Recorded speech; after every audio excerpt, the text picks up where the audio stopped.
पडद्यामागचे किमयागार या सिरीजमध्ये आज आपल्याशी बोलायला आलेत संजय डावरा सर.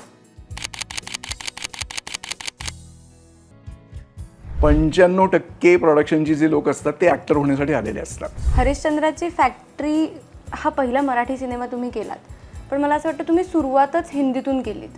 मग आताही तुम्हाला मराठी सिनेमा करावासा का वाटतो? तुम्ही 100 गोष्टी प्लॅन केलेल्या असतात, पण कुठली तरी एखादी एक गोष्ट, कुठल्या तरी एक छोटीशी व्यक्ती, एक कुठला तरी छोटासा घटक तुमचा संपूर्ण दिवस जो आहे हा शूटिंगचा वाया घालवू शकतो. तू आत्तापर्यंत केलेला कमी बजेटचा एखादा सिनेमा कुठला आणि मॅक्झिमम बजेटचा सिनेमा कुठला?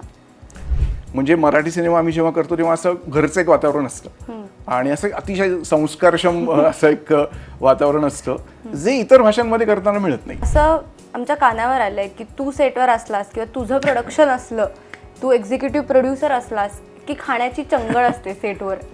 ही काय गंमत आहे? असं मराठी इंडस्ट्रीमध्ये म्हटलं जातं किंवा ईपीची इमेज फार निगेटिव्ह आहे सध्या, किंवा ईपी खूप पैसे खातात किंवा फसवतात.